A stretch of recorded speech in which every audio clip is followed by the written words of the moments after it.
A black man walks into a real estate office dressed as a buyer, but comes out treated like an intruder by a white saleswoman.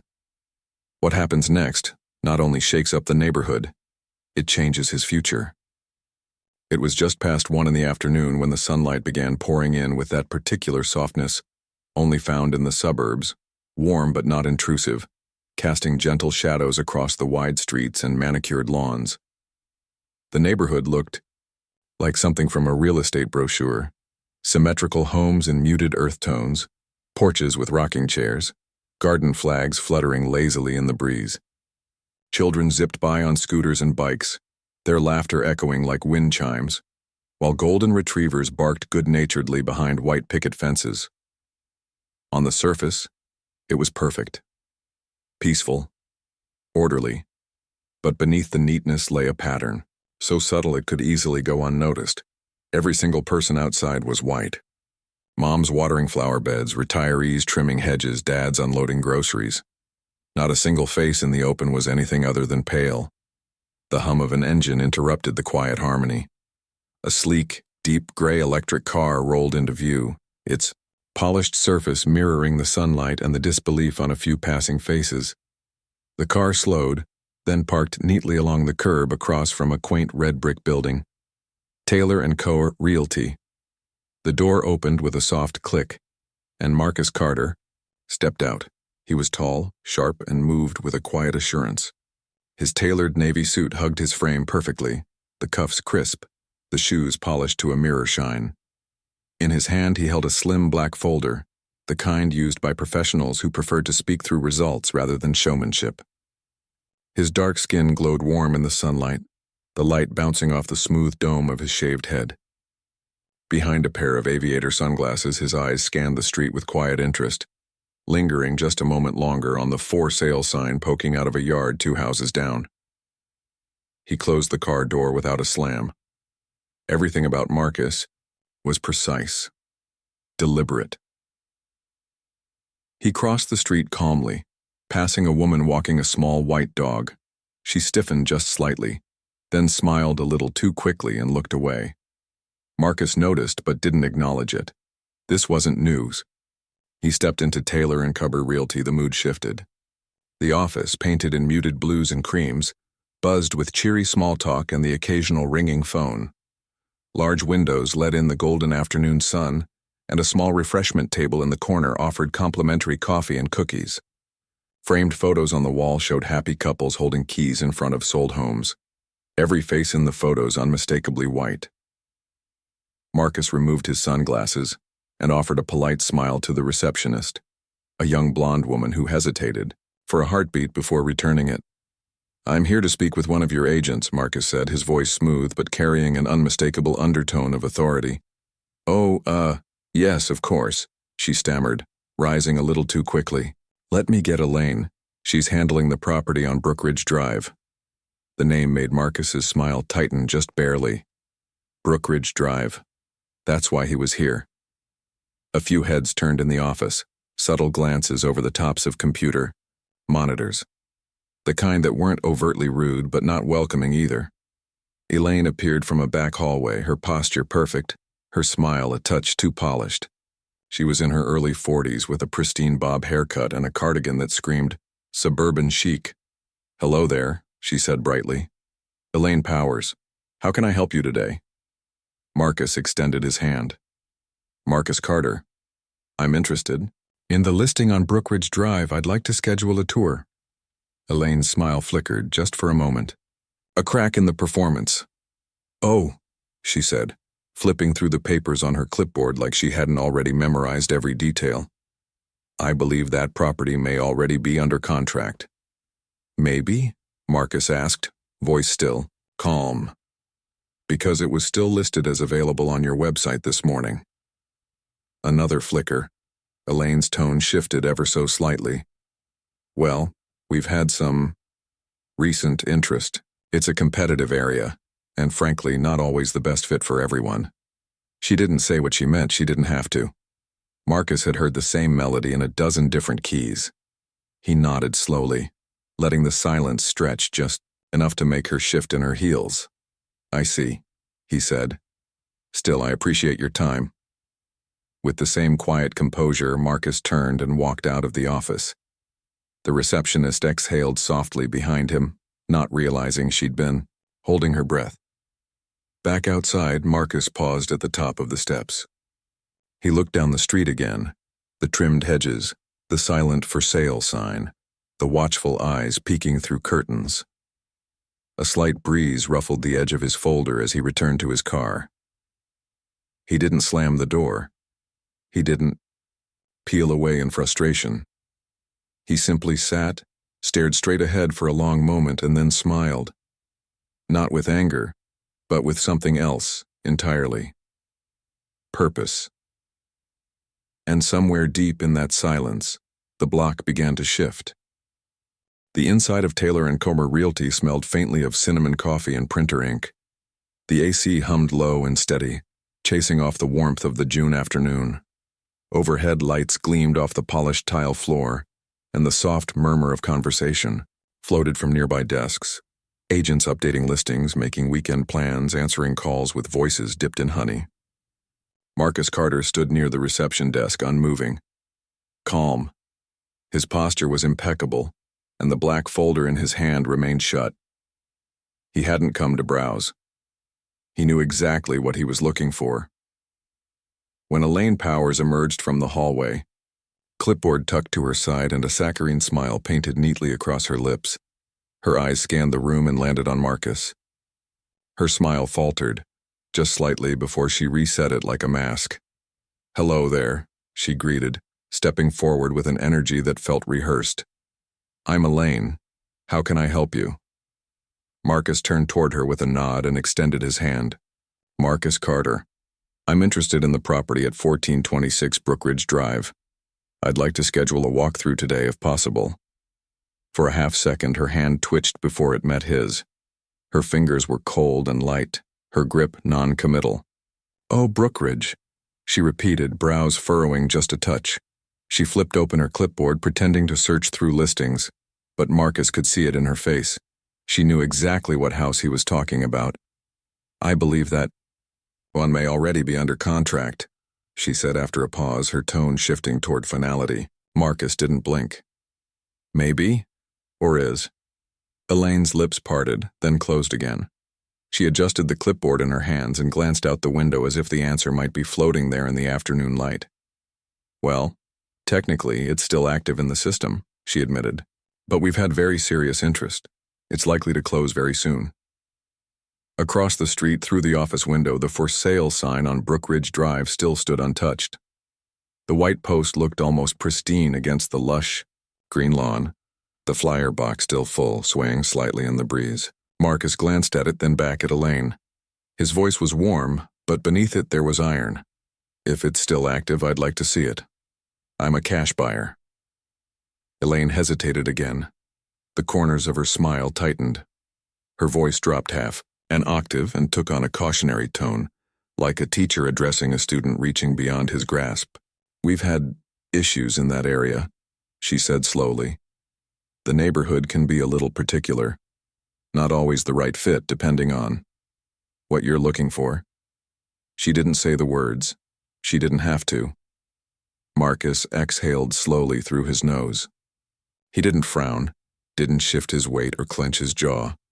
He simply let the silence hang there, giving her all the room in the world to either backtrack or double down. Elaine straightened her clipboard and looked down at it again. "I'd be happy to show you a few other properties nearby," she offered. "A bit more modern, slightly more accommodating." Marcus tilted his head.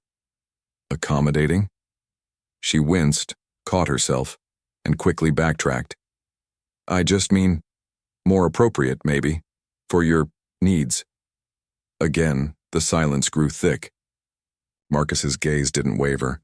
She squirmed under it, the bright edges of her professionalism cracking. He gave a small, measured smile. "I appreciate your time, Elaine," he said quietly. She nodded, relieved. "Of course. If you change your mind." He was already turning toward the door. The receptionist, who had been pretending not to listen from behind her monitor, finally dared to glance up. Her eyes flicked to Marcus, then away again, as if watching something she didn't want to admit was happening. Marcus stepped out into the sunlight, the jingle of the doorbell trailing behind him. The warm breeze greeted him again, brushing against his skin like a silent ally. He paused at the top of the steps, looking once more at the house down the street, the one with the bold red letters screaming "For sale," like a dare. His jaw set slightly, but his expression remained composed. There was no outburst, no show of frustration or indignation, just that same quiet control he carried like armor. Still, something had shifted. Just beneath his stillness, a storm began to gather. Not of rage, but of resolve. He opened the car, door slowly, the reflection of the office windows rippling across the sleek hood of the vehicle. As he sank into the driver's seat, the calm on his face lingered, but his eyes darkened. Focused, analytical, burning just beneath the surface. He didn't start the car right away. Instead, he sat still, one hand resting on the steering wheel, the other on the folder in his lap.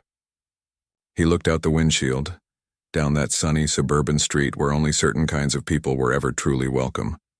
Then slowly, Marcus smiled, not out of joy, but out of certainty, because now the game had changed. The wheels of Marcus's car rolled slowly over the asphalt, barely making a sound. The sun had shifted lower in the sky, casting longer shadows across driveways and hedges. He moved like a surveyor, like an architect of plans invisible to everyone, else the neighborhood he drove through still wore its suburban charm like a badge, each house a mirror of the next. Vinyl siding, manicured lawns, mailboxes with family names etched in cursive. A white cat slept lazily on a sun-warmed porch, undisturbed by the world passing it by. Sprinklers ticked rhythmically, painting arcs across flower beds. Marcus held a tablet in his lap, glancing down periodically to annotate maps, snap quiet photos, and record voice notes. The camera barely made a sound, and his fingers moved with fluid confidence. Lot sizes, ownership history, renovation dates, landscaping budgets, HOA details. He wasn't just looking, he was assessing. At first glance, he still looked like a curious buyer. But the way his eyes tracked property lines, the way he noted gaps between parcels, the subtle way he checked zoning overlays and city planning data, this wasn't casual. He stopped by a small corner cafe called the Elm Bean, where a young barista with a tight ponytail gave him a double take when he walked in. He returned the look with a soft smile, ordered a black coffee, and took a seat near the window. From that corner booth, he could see 3 streets intersecting. His tablet lay flat on the table, his pen tapping rhythmically against its edge. An older man behind the counter, a black man with salt and pepper hair and thick hands, watched him with curiosity. After a few minutes, the man approached. "You new around here?" he asked, wiping his hands on a towel. His voice was gravel wrapped in warmth. "Not exactly," Marcus replied. "Just revisiting. I used to live on the other side of town. Haven't been back in a while." The man nodded, then slid into the seat across from him without asking. "What brings you to this side?" Marcus met his eyes. "Looking at property. Brookridge Drive." That drew a reaction, a subtle lift of the brow. The man leaned back slowly, the towel now resting on the table like a placeholder.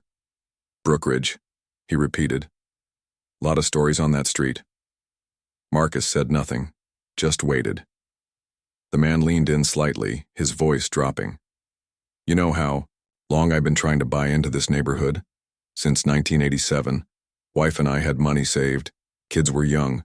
Realtor said the house we wanted got snatched up.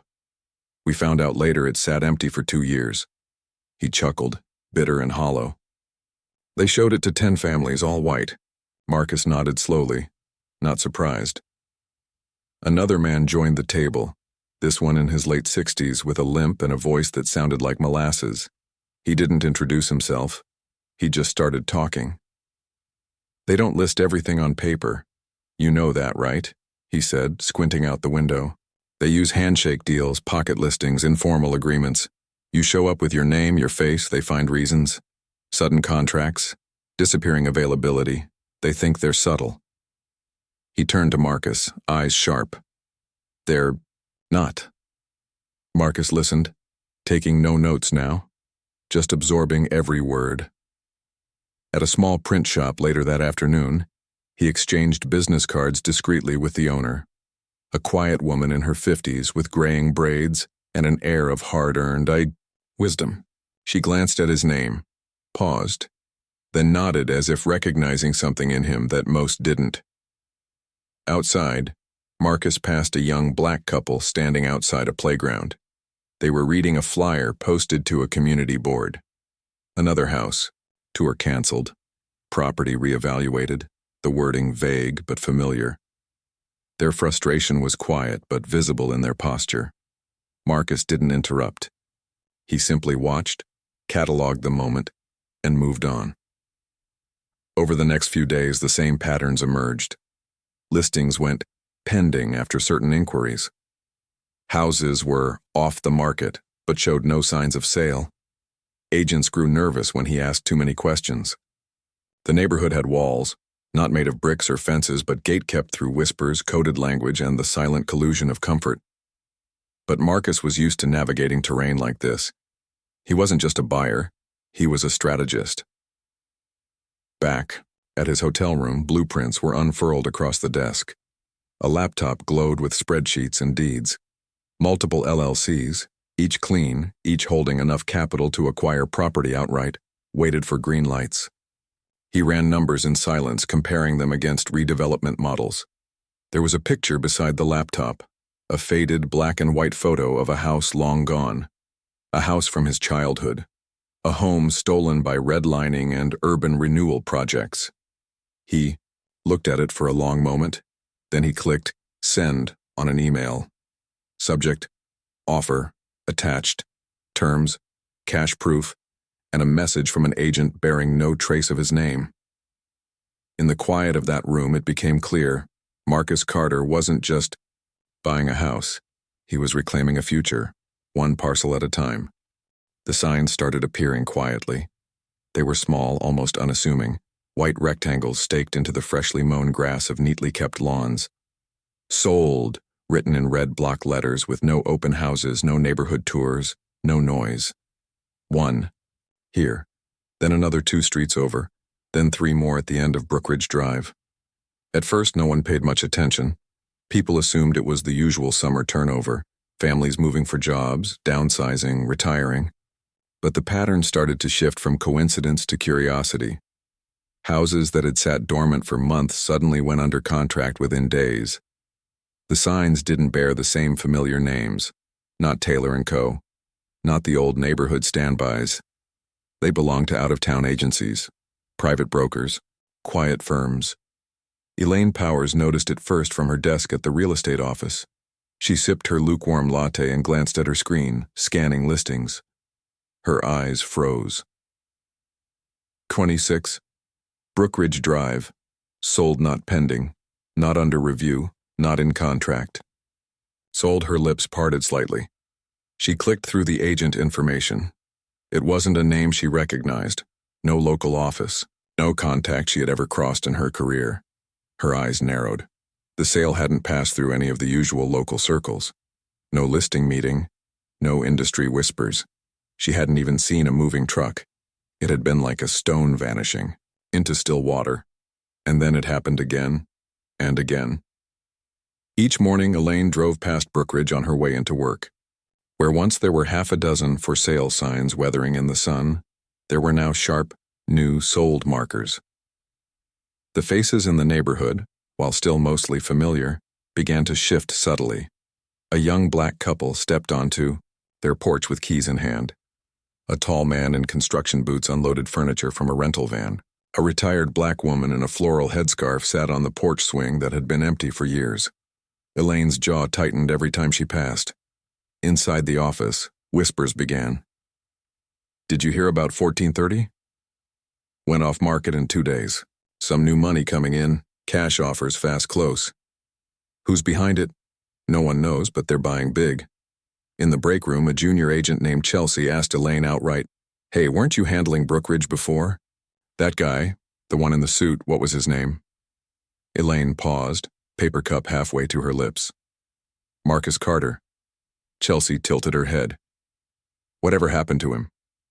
Elaine didn't answer, because deep down, a part of her knew. The realization landed like a slow-building storm.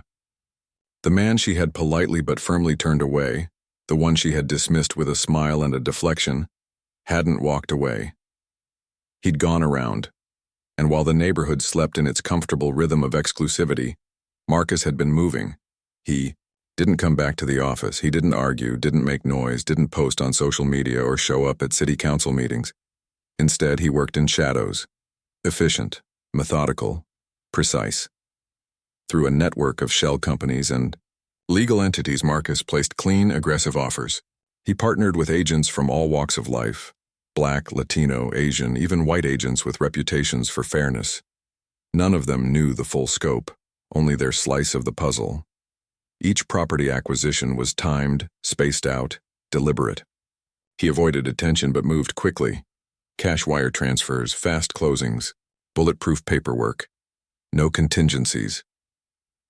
Behind it all, Marcus sat in a quiet co-working space with spreadsheets open, lawyers on call, and a plan unfolding piece by piece.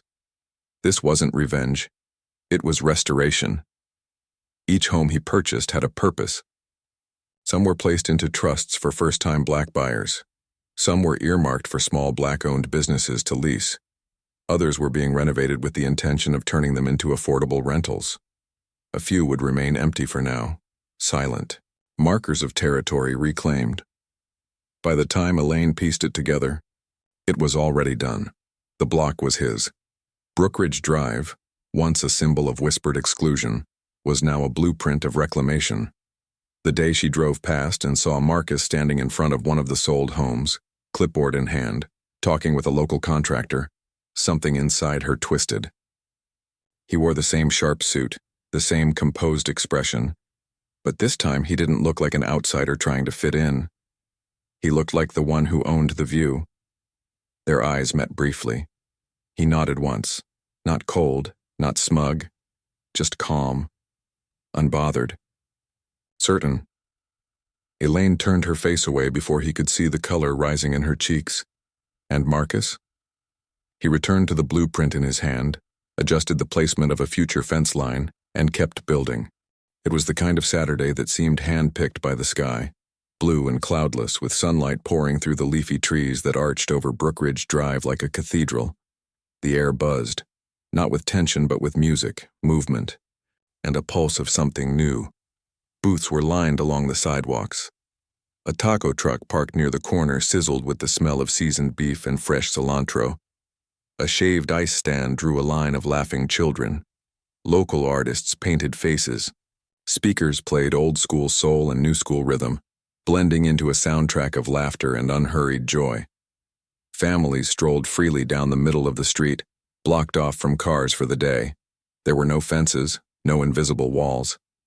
Just a long string of colorful balloons dancing in the breeze and folding chairs arranged beneath canopies.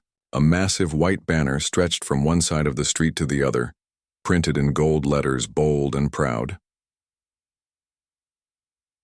The Legacy Block, Black-owned, community-led. At the center of it all stood Marcus Carter, dressed not in a suit this time, but in a navy blue short-sleeve button-up, sleeves rolled, collar open. He looked relaxed, but there was a gravity to him now. People moved around him with deference. Contractors, volunteers, neighbors. Children ran past him giggling, and he paused to smile at one who nearly tripped over her balloon string. A makeshift stage had been built from stacked crates and plywood, dressed with cloth and framed by potted plants. As the music faded, a quiet settled over the crowd. All eyes turned as Marcus stepped onto the stage, a microphone in hand. He didn't clear his throat or shuffle nervously. He just stood there, taking in the faces before him. A sea of possibility. Good. Afternoon, everyone, he began, his voice warm but steady.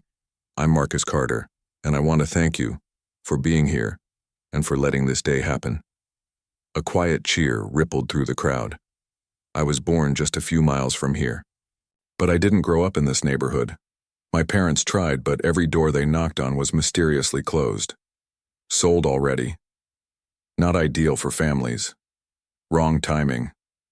We moved away, like many others. He paused. That was years ago. And this street, Brookridge Drive, it was one of the places we were turned away from. The crowd grew still. But I came back. Not just as a buyer, but as a builder. Not just for a home, but for a legacy. He gestured toward the houses now freshly painted, porches swept clean, flower beds reborn. This block? It doesn't belong to one person, it belongs to a vision. We've created a model where these homes are not just leased, but stewarded. Families of color, black, brown, indigenous, will have access to fair, affordable leases with long-term paths to shared equity. Some homes will become co-ops, others part of a trust led by the community. We're working with local orgs to build a cultural center just down the street, and a neighborhood garden is breaking ground next month. A louder cheer now, hands clapped, heads nodded. He continued, eyes gleaming. We call it the legacy block. Because this isn't about charity, it's about correction, restoration. This is about building what should have always been possible. From across the street, half shielded, behind the window of her real estate office, Elaine Powers watched. She held a cold cup of untouched coffee. The scene outside felt unreal to her, like watching someone else's dream become manifest on land she once believed she controlled. She remembered Marcus's calm voice in her office, the way he'd smiled even after her refusal. She had underestimated him, no, worse. She had dismissed him, and now she was witnessing something she couldn't stop, couldn't explain, couldn't touch. Out on the stage, Marcus wasn't finished. There's a myth, he said, that communities like ours need saving. What we need is space, opportunity, the ability to plant roots without having to beg for soil. He looked around at the families in front of him, elders with damp eyes, young couples holding hands, children sitting crisscross on the pavement. Well, we've got our soil now. The applause was thunderous. Somewhere near the taco truck, a little girl whispered to her mother, "Can we live here someday?" The woman bent down, her voice cracking as she said, "Maybe, baby. Maybe soon." The music picked up again. This time Marvin Gaye and a group of teens started an impromptu dance circle near the bouncy castle. Marcus stepped off the stage and disappeared into the crowd, not to receive praise, but to walk among them. A man of many plans, now simply present. Back across the street, Elaine lowered the blinds. Her reflection stared back at her in the glass, older, quieter, changed. For the first time in a long while, she didn't feel like she belonged in the neighborhood she once believed she'd shaped. The sun had begun its gentle descent behind the rooftops, casting long golden shadows across Brookridge Drive. The air was thick with the comforting sense of grilled food and fresh-cut grass, laughter rolling like music from yard to yard. On the corner lot, a grandmother with silver curls and sun-worn cheeks sat in a rocking chair on her new porch. She sipped sweet tea from a mason jar while two toddlers tumbled in the grass before her. Every now and then she'd close her eyes and just breathe it in, not just the air but the moment. Across the street, teens played an impromptu game of 2-on-2 basketball in a driveway, using a new hoop installed just the week before. One of them, barefoot and grinning, banked a shot off the glass and raised his arms in triumph. From another porch, an old man yelled, "Use your left next time," and they all laughed. Neighbors waved as they passed one another on the sidewalk. Some were new here. Some had waited years for a place like this. Some had nearly given up hope that a neighborhood could ever truly feel like theirs. But tonight, it did. In the warm light of the evening, Marcus Carter walked slowly, one arm gently hooked through the elbow of Miss Laverne, a retired school teacher who had once taught in segregated classrooms just a few blocks from here. On his other side, Mr. Harlan, a Korean War veteran with a cane carved from oak, kept pace with steady dignity. Marcus didn't rush. He listened to their stories, about who used to live in that greenhouse and how the trees on this block had once been just saplings, planted by hand before most had central air. They moved as a small trio through the heart of the street. People, stepped aside respectfully, not out of deference to power but in recognition of purpose. A young woman with braids called out from a stoop, "Mr. Marcus, you coming to the poetry night next week at the center?" Marcus smiled. "Wouldn't miss it." A little boy on a tricycle pedaled by, then circled back. "You the guy who bought the houses?" he asked boldly. Marcus knelt to his level. "Sort of," he replied, tousling the boy's hair. "But they belong to all of us now." The boy nodded, accepting the answer as only children can, and pedaled away. From a nearby porch, someone strummed a guitar. A small group sang along softly, voices worn by time but rich with soul.